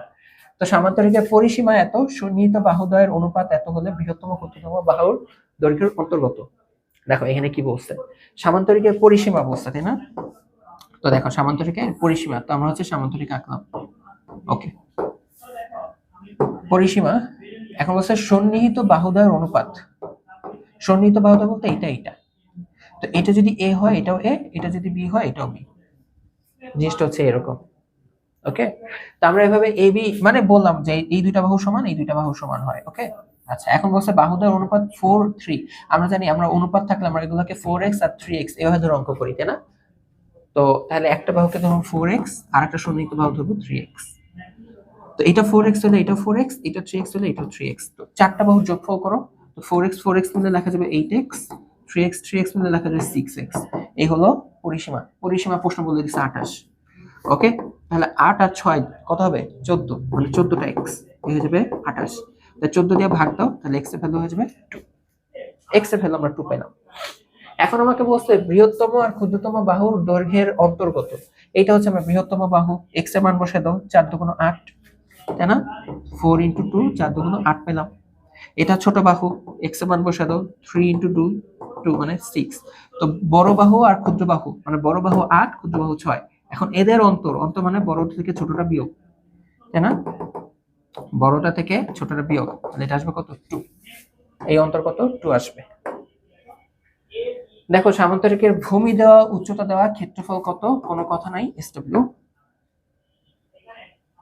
এটা দেখো সামান্তরিকের একটা কর্ণের দৈর্ঘ্য 16, ক্ষেত্রফল এত, ওই কর্ণের বিপরীত কৌণিক বিন্দু হতে অঙ্কিত লম্বের দৈর্ঘ্য এত। এটা দেখো যে কোন কর্ণের দৈর্ঘ্য দেওয়া আর বিপরীত কৌণিক বিন্দু থেকে দূরত্ব, এটা যদি h হয় তো কর্ণের দৈর্ঘ্য কত? 16, 16 × h, এটাই হচ্ছে সামান্তরিকের ক্ষেত্রফল, যেটা হচ্ছে প্রশ্ন দেওয়া 80। তো এখানে জাস্ট তাহলে 16 দ্বারা ভাগ করে দিতে হবে, তাই না? এই হচ্ছে গিয়ে 16। ঠিক আছে, এটা যা আসে এটাই তোমার অ্যান্সার। ওকে, তাহলে এটা আমাদের কত আসবে দেখো তো, 80/16, এটা আসবে হচ্ছে গিয়ে 5। এটা কত আসবে? এটা হচ্ছে আমাদের 5 আসবে। আচ্ছা, তাহলে আমরা একটু সামনে আগাই, যে চিত্রে এবিসিডি একটি সামান্তরিক। দেখি এবিসিডি, হ্যাঁ এটা একটা সামান্তরিক। তো এই বাহু 10, এটা 8, অ্যাঙ্গেল 45। ওকে, সমস্যা নেই। আমি বলতেছি এবিসিডি সামান্তরিকের ক্ষেত্রফল কত। ঠিক আছে, এবিসিডি সামান্তরিকের ক্ষেত্রফল কত। এখন দেখো তোমরা বলো ভাই সামান্তরিকের ক্ষেত্রফল বের করার জন্য তো এই যে ভূমি আর উচ্চতা লাগবে, উচ্চতা এই যে শীর্ষ থেকে ভূমির উপর লম্ব দূরত্বটা লাগবে এইটা, অথবা একটা কর্ণ জানতে হবে। এখন কিভাবে বের করব, একটু ওয়েট করো। মনে রাখবা সামান্তরিকের এই কর্ণ বলো অথবা এই কর্ণ, যে কোনো একটা কর্ণ বলো। ধরো এই যে কোণটা দেওয়া আছে, দেখো এটা তো হোল সামান্তরিক, পুরো সামান্তরিক। এখন আমি যদি কেচি দিয়ে এরকম ভাগ করি, তাহলে দেখো এইদিকে আর এইদিকে 2 ভাগ হয়ে গেল না? তার মানে এইদিকে যতটুকু ক্ষেত্রফল, এইদিকে ততটুকু ক্ষেত্রফল। তো তোমাকে সামান্তরিকের ক্ষেত্রফল বের করতে বলছে। কি বের করতে বলছে? সামান্তরিকের ক্ষেত্রফল। ওকে, বাট দেখো আমরা হচ্ছে কি এই ত্রিভুজের ক্ষেত্রফলটা বের করব, কারণ আমাকে এই ত্রিভুজের দুইটা বাহু আর তাদের অন্তর্ভুক্ত কোণ দেওয়া। এটা আমরা ইজিলি বের করতে পারি যে হাফ ইনটু এই যে দুই বাহুর গুণফল 10 × 8 আর হচ্ছে sin 45 ডিগ্রি। ঠিক আছে, তুমি একটু ফার্স্ট এটা ক্যালকুলেটরে নাও, তুমি টেমসে একটা লিখবো না, ডাইরেক্ট ক্যালকুলেটরে উঠাবা, তাই না? দেখো হাফ ইনটু 10 × 8, 10 × 8 ইনটু sin 45, দেখো কত আসে? 20√2। ঠিক আছে, এটা কত আসলো? 20√2। এই সেম ক্ষেত্রফল এখানেও, তার মানে এটা ডাবলটাই হচ্ছে সামান্তরিকের ক্ষেত্রফল। তো 20 দুগুণ 40, 40√2। এই হচ্ছে খ নাম্বারটা অ্যান্সার। মানে ত্রিভুজের থ্রুতে আমরা সামান্তরিকের ক্ষেত্রফলটা বের করে ফেললাম। বুঝতে পারছো? এটা একটু রিপিট কোশ্চেন চলে আসছে, তাই না? একটু রিপিট কোশ্চেন চলে আসছে। ওইখানে 88 দেওয়া ছিল নাকি?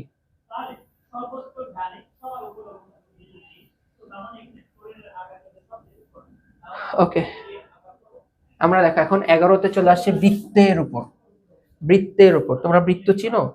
বৃত্ত নিয়ে আমি তোমাদেরকে একটু এখানে একটু চিনাই দিই। এটা হচ্ছে একটা বৃত্ত, বুঝছো? মানে কেন্দ্র থেকে সমান দূরত্ব বজায় রেখে ঘুরে আসলে যে সঞ্চার পথটা পাই, সেটা হচ্ছে আমাদের বৃত্ত। তো বৃত্তের এটা হচ্ছে কেন্দ্র, এটা হচ্ছে বৃত্তের ব্যাসার্ধ।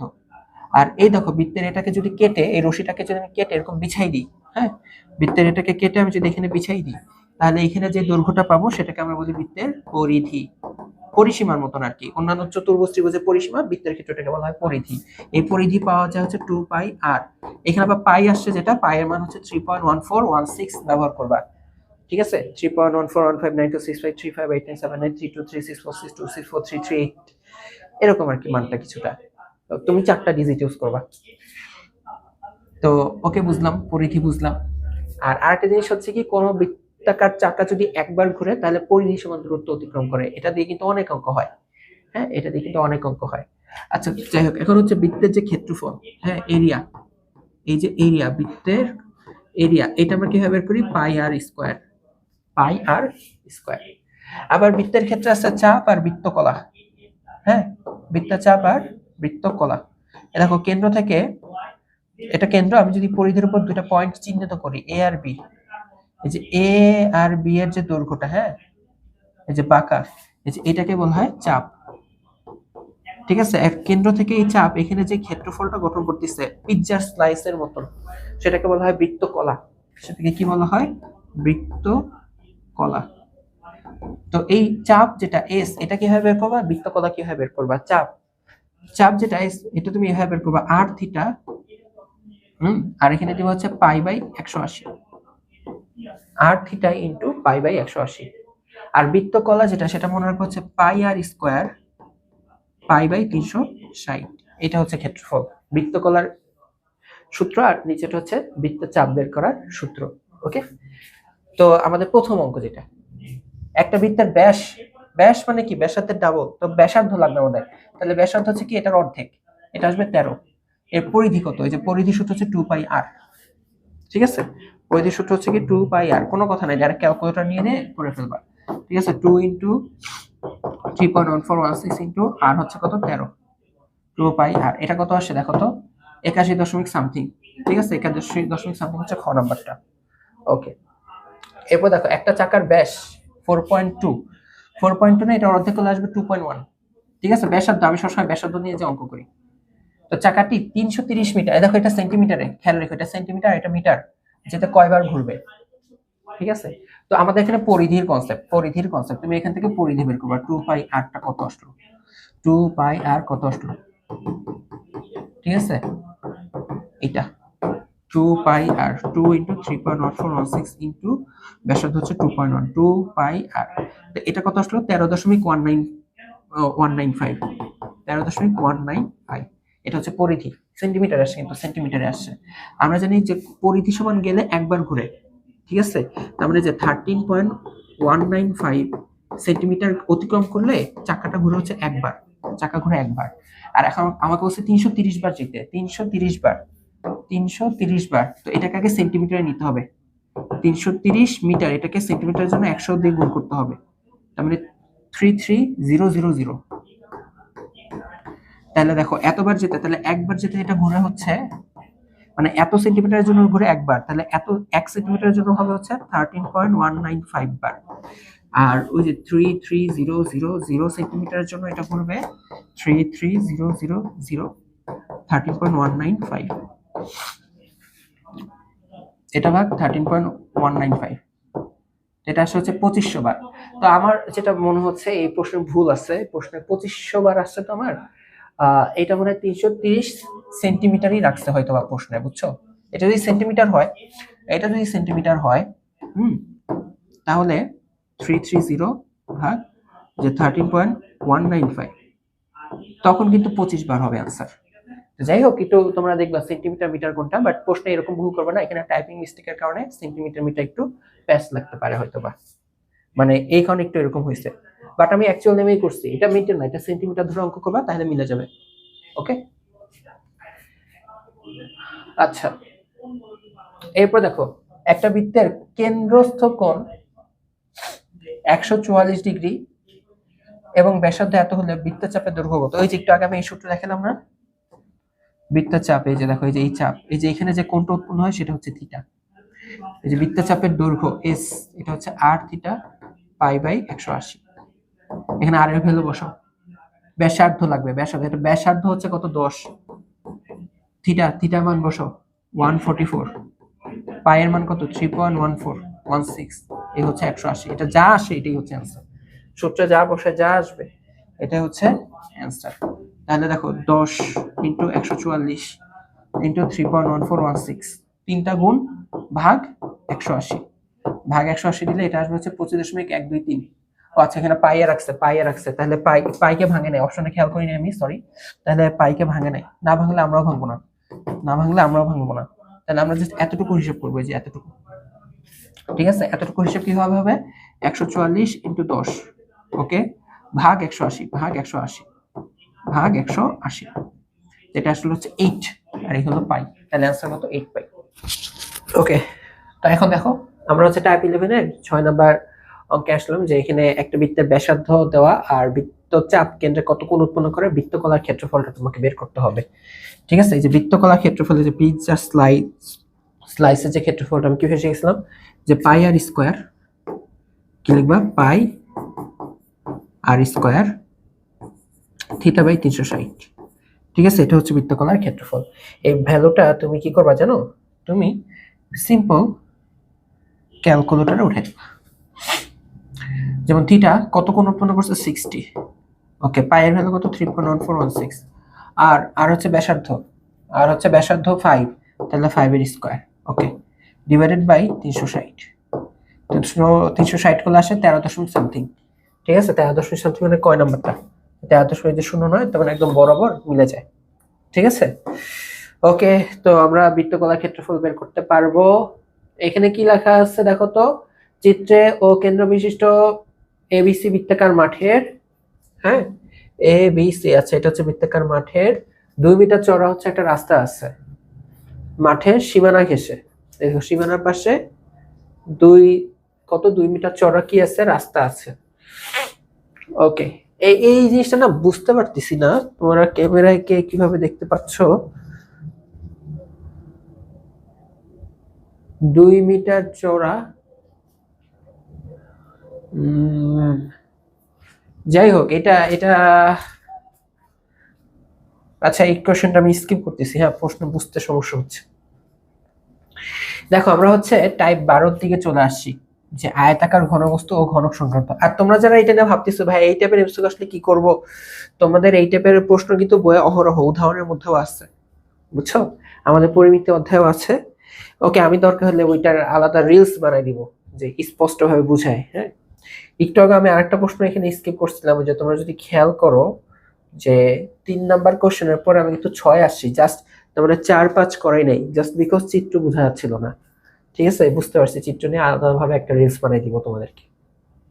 ওকে, আমরা দেখো টাইপ 12তে আসছি আয়তাকার ঘনবস্তু আর ঘনক নিয়ে। কিসে আসলাম? আয়তাকার ঘনবস্তু আর ঘনক নিয়ে। আয়তাকার ঘনবস্তু তো আমরা বুঝি, তাই না? বা ঘনক তো আমরা বুঝি। এখানে হচ্ছে 6টা তল থাকে আয়তাকার ঘনবস্তুতে। আর ঘনকের ক্ষেত্রে কি হয় বলতো? প্রত্যেকটার দৈর্ঘ্য প্রস্থ উচ্চতা কি হয়? সেম হয়। দৈর্ঘ্য প্রস্থ উচ্চতা সেম হয়। আমি একটু যদি দেখাই, দেখো এটা হচ্ছে তোমার ধরো আয়তাকার ঘনবস্তু, দৈর্ঘ্য আছে, প্রস্থ আছে, উচ্চতা আছে, তিনটা ডিফারেন্ট। তো দেখো ওর সামনে একটা তল, এই যে এই দেখো সামনে একটা তল, এই ঠিক সমান্তরাল পেছনে আর একটা তল আছে, এই যে এখানে। তো 2টা তল হয়ে গেল। ঠিক একইভাবে এখানে একটা তল, ঠিক এর সমান্তরাল এখানে আর একটা তল আছে, মানে 4টা তল হয়ে গেল। ঠিক আছে, তারপর মাটিতে যে বসে আছে নিচে, হ্যাঁ, নিচে একটা তল আছে, আবার ঠিক সমান্তরাল উপরে আর একটা তল আছে। তো টোটাল 6টা তল থাকে। ঠিক আছে, 6টা তল থাকে। তো দৈর্ঘ্য যদি হয় এ, প্রস্থ যদি হয় বি, উচ্চতা যদি হয় সি, তাহলে আমরা এই সমগ্র 6টা তলের ক্ষেত্রফল পাই হচ্ছে, তুমি যদি খেয়াল করো ওই যে সামনে যেই তলটা দেখতে পারতেছো, হ্যাঁ, এই যে সামনে যেই তলটা, তো এটা দৈর্ঘ্য আর প্রস্থ, ধর এটা দৈর্ঘ্য আর এটাকে যদি প্রস্থ চিন্তা করো, তাহলে এটা আসবে এটা। ঠিক এর পেছনে তো আরেকটা আছে হুবহু সেম, তার মানে এসি আসবে 2টা। ওকে, আমি যদি এটা বের করতে চাই, ধরো এটাকে দৈর্ঘ্য আর এটাকে প্রস্থ চিনলে মিলে এটা তো একটা আয়ত এতটুকু। তো দৈর্ঘ্য আর প্রস্থের গুণফল হবে বিসি, বাট এরকম সেম টু সেম পিছনে আরেকটা আছে, তো ওইটা 2টা হবে টোটাল। আর এই যে নিচে যেটা আছে সেটাতে দেখো এটা এ আর এটাকে বি যদি হয়, দৈর্ঘ্য প্রস্থ গুণফল হবে হচ্ছে এ বি, এরকম 2টা আছে। তো 2 কমন নিয়ে আমরা বলি সমগ্র তলের ক্ষেত্রফল হচ্ছে এইটা। আর ঘনক হচ্ছে কি বলতো? ঘনক হচ্ছে দৈর্ঘ্য প্রস্থ উচ্চতা সবই সমান, বুঝছো? দৈর্ঘ্য প্রস্থ উচ্চতা সবই সমান, সেটাকে আমরা ঘনক বলে থাকি। সেটাকে আমরা কি বলে থাকি? ঘনক বলে থাকি। বুঝতে পেরেছো ছোট্ট বন্ধুরা? ঘনক, যার দৈর্ঘ্য প্রস্থ উচ্চতা সব সেম থাকে। তো এখানে সমগ্র তলের ক্ষেত্রফল কি হবে জানো? 6a² হয়, কারণ এখানে দেখো এর মান এ, সি এর মানও এ, বি এর মানও এ, সি এর মানও এ, সেম বসে দেখো, দেখো 6a² পাবা। ঠিক আছে, 6a²। আবার আরেকটা জিনিস আছে যে কর্ণ, কর্ণ এই যে একদম এইটা থেকে একদম ওই যে পেছনের শীর্ষকে কানেক্ট করলে যেটা হয় সেটা হচ্ছে কর্ণ। কর্ণ হয় আয়তাকার ঘনবস্তু হচ্ছে √a² plus b² plus c²। আর ঘনকের ক্ষেত্রে কর্ণ হবে হচ্ছে গিয়ে a² প্লাস আবার a² প্লাস আবার a²। হ্যাঁ, তো তিনটা a² হয়, তো আমি লিখতে পারি √3a। এটা হচ্ছে গিয়ে কর্ণ, আর এটা হচ্ছে সমগ্র তলের ক্ষেত্রফল। ওকে, তো একটা ঘনকের ধার, ধার মানে এরকম একটা বাহু বোঝায়, ঠিক আছে, যেরকম ধার, ধার যদি x হয় তাহলে সমগ্র পৃষ্ঠের ক্ষেত্রফল কত হবে? এই যে একটা বাহু যদি a হয়, সমগ্র পৃষ্ঠের ক্ষেত্রফল হবে 6a², তাহলে x এর জন্য এটা হবে 6x²। তো 5 সেন্টিমিটার ধার বিশিষ্ট ঘনকের কর্ণের দৈর্ঘ্য কত? এরকম মাত্র কর্ণ নিয়ে বললাম না, এটা হচ্ছে গিয়ে কর্ণ ঘনকের ক্ষেত্রে √3a, √3a, ঠিক আছে, √3 আর এই মানটা বসাই দিবা, তো 5 বসাই দিও। তো 5√3 ক্যালকুলেটরে চেপে যেটা আসবে সেটা হচ্ছে অ্যান্সার, বুঝছো? ক্যালকুলেটরে চাপার পর যেটা আসবে 5√3 সেটাই হচ্ছে অ্যান্সার। এখানে আসবে 8.66। ওকে, আচ্ছা সামনে আগে। একটা ঘনকের সম্পূর্ণ পৃষ্ঠের ক্ষেত্রফল 150। একটা ঘনক বলছে কিন্তু, ঘনক, ঘনকের ক্ষেত্রফল সমগ্র তলের, হ্যাঁ সম্পূর্ণ পৃষ্ঠে মানে সবগুলো তলের ক্ষেত্রফল হচ্ছে 6a²। তো এটা কত দেওয়া? এটা দেওয়া নাকি 150। এখন বলছে পৃষ্ঠতলের কর্ণের দৈর্ঘ্য কত? কর্ণের দৈর্ঘ্য সূত্র হচ্ছে √3a, বাট আমাকে এ তো জানতে হবে, এ তো জানতে হবে। এই যে আমরা এইখান থেকে বের করে ফেলতে পারবো, তো a² 6 দিয়ে ভাগ দাও, 150 ভাগ 6, বাট এটা হচ্ছে a² এর মান 25, তাহলে a এর মান কত? √25, তাই না, যেটার মান আসবে 5। তাহলে কর্ণের দৈর্ঘ্য হবে হচ্ছে, এখানে মান বসাই দাও, √3 ইন্টু 5 মানে 5√3, কত? 5√3। বুঝা গেছে? দেখো একটা ঘনকের সমগ্র পৃষ্ঠের ক্ষেত্রফল এত, এর আয়তন কত? আয়তন তোমরা বুঝো, আয়তন মানে বুঝায় দৈর্ঘ্য প্রস্থ উচ্চতার গুণফল। দেখো আয়তাকার ঘনবস্তুর ক্ষেত্রে আয়তন, নরমাল আয়তাকার ঘনবস্তুর ক্ষেত্রে আয়তন যেটা হবে সেটা হবে কি, যে এ বি সি এর গুণফল। আর ঘনকের ক্ষেত্রে আয়তন হবে যেটা, ঘনকের ক্ষেত্রে আয়তন যেটা হয় সেটা হচ্ছে কি a into a into a, অর্থাৎ a³। আমি এখানে সুন্দর করে লিখি না, এগুলো কিন্তু নোট করে দিচ্ছি না, এগুলো তোমাদের আসেই, এমনিতেই আছে বইতে সব জায়গায়। কি আসলো? আরে একে চেনো? ফার্স্টে বঙ্গবন্ধু ভাবছিলাম, পরে দেখলাম না, অ্যালবার্ট আইনস্টাইন। সাদা কালো ছবি দেখলে বঙ্গবন্ধুর ছবি মাথায় আসে। আচ্ছা, হ্যাঁ, এই সিনটা তো 5 আগস্টের আগে দিলে এখন আমি ফেমাস হয়ে যেতাম, এখন তো দিলে আরো আমি অন্য ট্যাগ পেয়ে যাব, গুপ্ত। আচ্ছা ঠিক আছে, তো এখন তোমাকে বলছে আয়তন কত। দেখো সমগ্র পৃষ্ঠের ক্ষেত্রফল যে 6a² থেকে যেটা দেওয়া, এখান থেকে তুমি a বের করতে পারবে না, তাহলে এর আয়তন কি হবে? a³। এর মানকে ঘন করে দিবা, সেটা হচ্ছে অ্যান্সার। ওকে, তোমরা একটা অ্যান্সার বলবা ফার্স্ট, তোমরা বলবা। তো দেখো 1 সেন্টিমিটার ধার বিশিষ্ট একটি ঘনকের আয়তন কত? এখানে তো দিয়েই দিচ্ছে 1 সেন্টিমিটার এর মান, তাহলে আয়তন মান হচ্ছে a³, তার মানে 1 কে কিউব করতে হবে, 1 কে কিউব করলে 1 হবে, তাহলে 1 ঘন সেমি। বুঝছো? আয়তন কত হবে? 1 ঘন সেমি। মানটা 1 এর 1 এই হবে, আর কিছু বলার নাই। তো 3 সেন্টিমিটার ধার বিশিষ্ট একটা ঘনকের আয়তন কত? জাস্ট কিউব করে দিবা, 27 হবে। 3 এর কিউব করলে 27 হয়। দেখো একটা ঘনকের কর্ণের দৈর্ঘ্য দেওয়া এত, এর আয়তন কত? দেখো আয়তন তো হচ্ছে a³, তার মানে a জানতে হবে আগে। কর্ণের দৈর্ঘ্য কার? ঘনকের। ঘনকের কর্ণ হয় ভাই √3a। কি হয়? √3a। এইটা হচ্ছে গিয়ে তোমাকে দেওয়া হচ্ছে 6√3। দেখো কর্ণের দৈর্ঘ্য কত দেওয়া? 6√3। √3 কাটো, তার মানে এর মান 6, জাস্ট 6 বসে দাও, 6 কিউবের মান যা আসে সেটাই হচ্ছে অ্যান্সার। মনে হয় 512 আসবে, ঠিক আছে, মোস্ট প্রবাবলি 512 তে হয়, তাই না? না 216। ছি ছি ছি, অভিক ভাইয়া মুখে অঙ্ক করতে পারে না। এটা কত আসবে? 216। ওকে, এরপর দেখো ঘনকের আয়তন দেওয়া, আয়তন মানে a³, বুঝতে পারছো? এই যে a³ আয়তনটা দিয়ে দিচ্ছে 24√3। এখন বলছে কর্ণের দৈর্ঘ্য, কর্ণের দৈর্ঘ্য তো ভাই √3a, তার মানে আগে a কে খুঁজতে হবে তোমাকে, তার মানে তোমাকে সিম্পল এটাকে ঘনমূল করতে হবে, ঠিক আছে? এটা তুমি ক্যালকুলেটরেই করে ফেলবা। ঘনমূল মানে হচ্ছে এইটা, পাওয়ার 1/3। ঘনমূল মানে হচ্ছে পাওয়ার 1/3 সূচকে। আর তুমি যদি এটা নাও পারো কোনো সমস্যা নাই, তুমি যদি এটা নাও পারো, এটার আরেকটা ফরম্যাট আছে, দেখতে এরকম হয় যে a³ যদি হয় 24√3, ক্যালকুলেটরে করতে পারবো যে ঘনমূল মানে বোঝায় যে এটা কিউব রুট 24√3। জাস্ট এটা সিম্পল ক্যালকুলেটরে উঠে ফেলা যায়, ঠিক আছে? এটা ক্যালকুলেটরেও উঠে ফেলা যাবে। কিভাবে? দেখো শিফট দিয়ে দেখো রুট দিবা, দেখো রুটের উপর দেখবা তোমার একটা 3 এর মতন একটা চিহ্ন আছে, 3 রুট মানে কিউব রুট আছে। তো এটার মধ্যে মানটা বসাই দাও, 24 ইন্টু √3। মানটা বসাই দেওয়ার পর যা আসলো, এটা হচ্ছে a এর মান। এটা কিসের মান? এটা হচ্ছে a এর মান। এখন এটাকে কিউব, সরি, এটার সাথে √3 গুণ করতে হবে, ইন্টু √3। তো এটা আসলে কত? 6। তাহলে অ্যান্সার কত? 6। কেন আবার √3 গুণ করছিলাম? ভাই আমার কাছে তো এ অ্যান্সার চাই নাই, বাহুর দৈর্ঘ্য চাইছে বা ধার চাইছে না, আমার কাছে চাইছে কর্ণের দৈর্ঘ্য, যেখানে হচ্ছে √3 গুণ করতে হবে। গুণ করে দেখলাম 6, তাহলে অ্যান্সার এটাই। ওকে, আচ্ছা।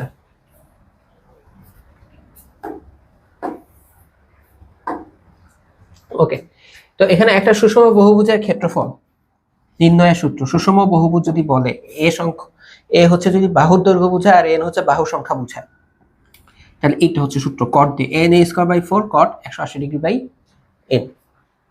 ঠিক আছে, এটা কিন্তু আমাদের জানতে হবে।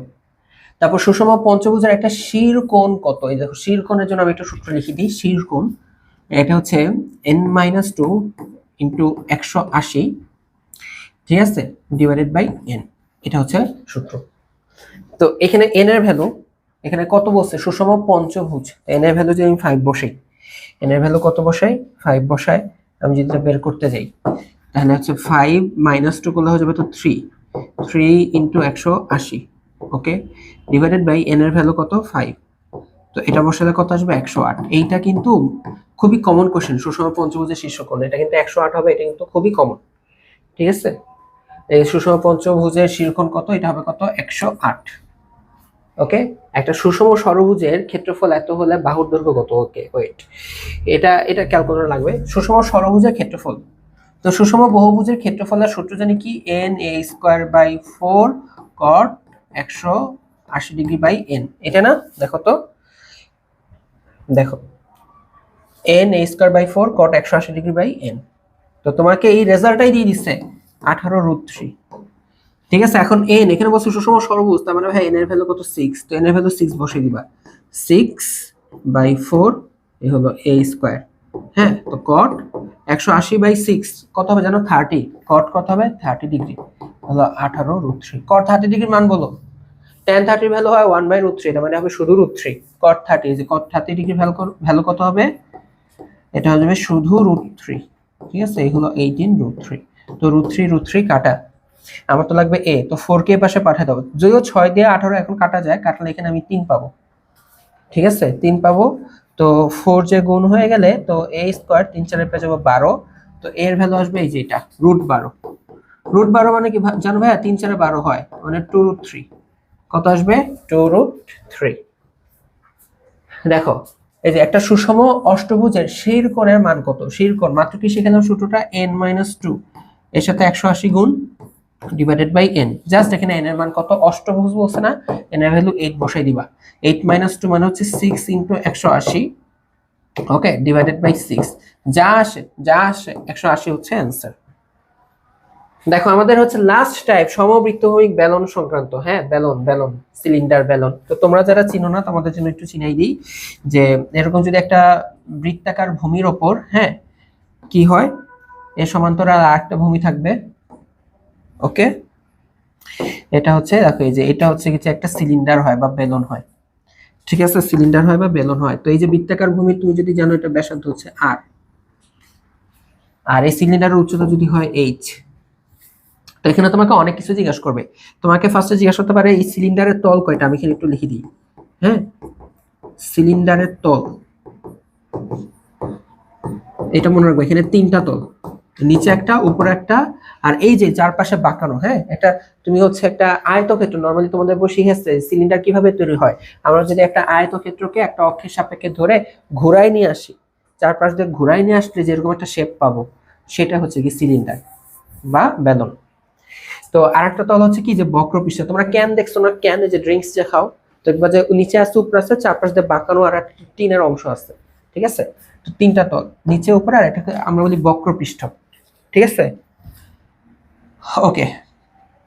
এরপর তোমাকে এই যে এই নিচের ভূমি, হ্যাঁ, এইখানে ভূমির ক্ষেত্রফল কি হয় বের করবা বলো।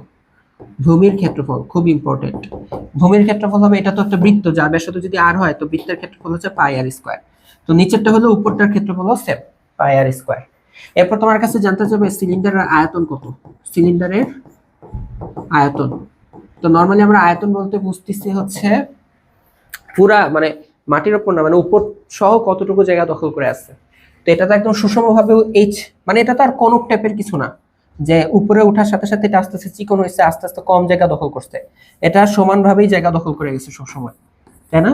তো আমরা কি করব, ভূমির সাথে, তোমরা যেমন আয়তন কি শিখছো, দৈর্ঘ্য ইন্টু প্রস্থ ইন্টু উচ্চতা। তো দৈর্ঘ্য প্রস্থ মানে কিন্তু অলরেডি ক্ষেত্রফল বোঝায়, ক্ষেত্রফলের সাথে উচ্চতা গুণ করলেই আয়তন। এখানেও সেম। তো সিলিন্ডারের যে ভূমির ক্ষেত্রফল, হ্যাঁ, সিলিন্ডারের যে ভূমির ক্ষেত্রফল তার সাথে যে পাই আর স্কয়ারের সাথে এইচ গুণ করলেই সিলিন্ডারের আয়তন। এরপর মোস্ট ইম্পর্টেন্ট, তোমাকে সিলিন্ডারের যে বক্রপৃষ্ঠের ক্ষেত্রফল চাবে, সিলিন্ডারের বক্রপৃষ্ঠের ক্ষেত্রফল, এটা তোমাদের চাই, বক্রপৃষ্ঠের ক্ষেত্রফল। এটা খুবই সহজ, এটা খুবই সহজ। এই সিলিন্ডারটাকে যদি আমি কাটি, নিচেরটা গুলা না, নিচেরটা না, এই যে বাঁকা অংশটার, তো সিলিন্ডারকে যদি আমি কাটি, সিলিন্ডারকে এরকম বিছাই দেওয়া যাবে, ঠিক আছে? খেয়াল করো, আমি যদি সিলিন্ডারটাকে এভাবে কাটলাম, কাটার পর এখন যদি এরকম মেলে দিই, এই দেখো এই গোল অংশটাই তো এরকম প্রসারিত হয়ে গেল। তার মানে ভাই এটা আসলে বৃত্তের পরিধি 2πr। ওই যে এই আর যে বৃত্তটা দেখা যাচ্ছে তার পরিধি 2πr। আর দেখো এই অংশটাকে কেটে আমি যেহেতু মেলে দিচ্ছি, এই হাইটটা আর এই হাইটটা সেম হয়। তো এই বলো, এই যে এখানে টিন কতটুকু জায়গা দখল করবে, এটা হচ্ছে দৈর্ঘ্য ইন্টু প্রস্থ, তাই না? এটা দৈর্ঘ্য প্রস্থ মানে 2πr/h, যে 2πr দৈর্ঘ্য আর এই হলো প্রস্থ 2πr/h। এটা হচ্ছে সিলিন্ডারের বক্রপৃষ্ঠের ক্ষেত্রফল। লাস্ট তোমার কাছে যাবে হচ্ছে সিলিন্ডারের সমগ্র তলের ক্ষেত্রফল, ঠিক আছে? সমগ্র তলের ক্ষেত্রফল। সমগ্র তল বলতে সিলিন্ডারের তল জানি কয়টা, তিনটা, নিচে উপরে আর বক্রপৃষ্ঠ। তো সিম্পল এগুলোকে যোগ করতে হবে, যে নিচের ক্ষেত্রফল, তারপর হচ্ছে বক্রপৃষ্ঠের ক্ষেত্রফল, আবার নিচের ক্ষেত্রফল, ঠিক আছে? যা আসে এটাই হচ্ছে आंसर। তো এটাকে আমরা একটু সহজভাবে এখানে লিখতে পারি 2πr into r plus h। এখন জিজ্ঞাসা করো ভাই এটা কিভাবে আসছে? দেখো পাই আর স্কয়ার দুইটা পাই আর স্কয়ার আর 2πr/h, তো 2πr কমন নাও, এটাই পাবা। এখন যদি বলো যে না ভাই বুঝি নাই, বাদ দাও, না বুঝলে নাই। এরা বুঝে না বুঝার কি আসছে বলো এখন, ঠিক আছে? সূত্র যা দেখছি এটি। তো এখন দেখো এবিসিডি একটা সমবৃত্ত ভূমির সিলিন্ডার, হ্যাঁ, ও হচ্ছে ভূমির কেন্দ্র। দেখো এখানে ও ভূমির কেন্দ্র, ভূমির ব্যাসার্ধ হচ্ছে আর এবং উচ্চতা হচ্ছে এইচ। সিলিন্ডারের সমগ্র পৃষ্ঠের ক্ষেত্রফল কত বর্গ একক? সমগ্র পৃষ্ঠের ক্ষেত্রফল মানে তিনটেই। এটা হবে দেখো যে ঘ নাম্বারটা 2πr into r plus h। ওকে, দেখো আয়তাকার ঘরের মেঝের দৈর্ঘ্য প্রস্থ অপেক্ষা 2 মিটার বেশি। আয়তাকার ঘর বুঝছো, আয়তাকার ঘরের দৈর্ঘ্য প্রস্থ অপেক্ষা 2 মিটার বেশি। আমি যদি প্রস্থ x ধরি তাহলে দৈর্ঘ্য ধরতে হবে x+2, ধরলাম। কাকে? x ধরছি, প্রস্থকে। এখন মেঝের পরিসীমা 20, আমি কিন্তু এখান থেকে x পেয়ে যাবো। মেঝে তো হচ্ছে আয়তাকার, তাই না? তো আয়তাকার যদি হয় আমরা জানি হচ্ছে 2 ইন্টু যে দৈর্ঘ্য প্লাস প্রস্থ, এটাই হচ্ছে পরিসীমা। তো পরিসীমা কত দেওয়া? 20। তো 2 দ্বারা ভাগ করো, তাহলে x আর x মিলে, দেখো আমি দেখাই, এই 2 এখানে গেলে হয়ে যাবে 10, আর x মিলে লেখা যাবে 2x আর হলো 2। তো 2 বাদ দাও, তো এটা যাবে 8, তাহলে 2 দিয়ে ভাগ করো, x এর ভ্যালু যাবে 4। তো আমি অলরেডি এটা পেয়ে গেছি, এটা 4 আর এটা 6। এখন হচ্ছে আয়তাকার ঘরের পরিসীমা, পরিসীমা কত জানি? 20। বেলনের ভূমির ব্যাস হলে, হ্যাঁ এখানে তো এটা বের করার দরকারই নেই, x বের করার দরকারই ছিল না। আচ্ছা, এটা আসলে একটা বড় উদ্দীপক, সেই উদ্দীপকে আরো প্রশ্ন আসছিল, আমি জাস্ট এটি সিলেক্ট করছি। যে এই আয়তাকার ঘরের যে পরিসীমা, এখানে তো বলেছে পরিসীমা 20, বেলনের ভূমির ব্যাস হলে, তার মানে দেখো আমাদের যে ব্যাসার্ধ বেলনের বা সিলিন্ডারের, সেটার ব্যাসার্ধ হবে এটার অর্ধেক, কারণ ব্যাস যদি হয় 20, ব্যাসার্ধ হবে 10। এখন বেলনের ভূমির ক্ষেত্রফল কত হবে? পাই আর স্কয়ার। এত পেঁচা, লাস্টে একটুখানি একটা জিনিস চেয়েছে, বুঝছো? লাস্টে সিম্পল একটা জিনিস চেয়েছে। তো আর এর ভ্যালু আর 10 স্কয়ার করলে হয়ে যাবে 100 আর হয়ে যাবে পাই, তার आंसर কত? 100 পাই। তারপর দেখো একটা সমবৃত্ত ভূমির বেলনের ভূমির ব্যাসার্ধ আর উচ্চতা পরস্পর সমান। তার মানে দেখো আমাদের এখানে ভূমির ব্যাসার্ধ যদি x হয়, উচ্চতাও কি বলতে হবে? x ধরতে হবে, প্রশ্নে বলছে। এখন বেলনের সমগ্র তল আর বক্রতলের ক্ষেত্রফলের অনুপাত কত? সমগ্র তলের সূত্র হচ্ছে 2πr কি লিখলাম? r প্লাস h, তাই না? 2πr into r plus h। ওকে, তো এখন এখানে r আর h এর ভ্যালু দুইটা কি x বসাবো আমি, 2πx,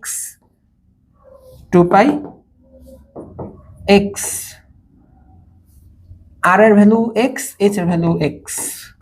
তাহলে 2 পাই এক্স, আর এখানে আসলো দুইটা এক্স, তো 2 দুগুণ 4 পাই এক্স স্কয়ার। এটা হচ্ছে সমগ্র তলের ক্ষেত্রফল। আর বক্রতলের ক্ষেত্রফল, বক্রতল হচ্ছে ভাইয়া 2 পাই আর এইচ হয়, 2 পাই আর এইচ। ঠিক আছে, ভুলে গেলে সূত্র মিলানো। তো 2 পাই আর এর ভ্যালু এক্স, এইচ এর ভ্যালু এক্স, তার মানে 2 পাই এক্স স্কয়ার। তো আমাকে কি বলছে অনুপাত, তো আগে কি, আগে সমগ্রতা নিতে হবে, সমগ্রতা, সমগ্র আসছে 4 পাই এক্স স্কয়ার, আর বক্রতল আসছে হচ্ছে 2 পাই এক্স স্কয়ার। তো এক্স স্কয়ার কাটো, পাই পাই কাটো, এটা কাটলে 2 হয়, তাহলে উপরে 2 নিচে কিছু নাই, মানে 1, মানে 2:1। বোঝা যাচ্ছে? দেখো, একটা সমবৃত্ত ভূমিক বেলনের ভূমির ব্যাসার্ধ এত, উচ্চতা এত, বক্রতলের ক্ষেত্রফল 2 পাই আর এইচ। এটা হচ্ছে ডাইরেক্ট বসাই দিবা সূত্রে, সেলফ। ঠিক আছে, তোমরা নিচেরা করো। দেখো, একটা বেলনের উচ্চতা দেওয়া মানে এইচ দেওয়া, ভূমির ব্যাস, ব্যাস না, এটা ব্যাসার্ধ মানে দিবা 6। হ্যাঁ, বেলনের আয়তন কত, আয়তন হচ্ছে পাই আর স্কয়ার ইনটু এইচ। সূত্রে বসাই দিবা তোমরা, আমি না। ঠিক আছে, তোমরা বসাই দিবা। আর কয়টা প্রশ্ন আসছে? আর 2টা প্রশ্ন দিয়ে শেষ হবে।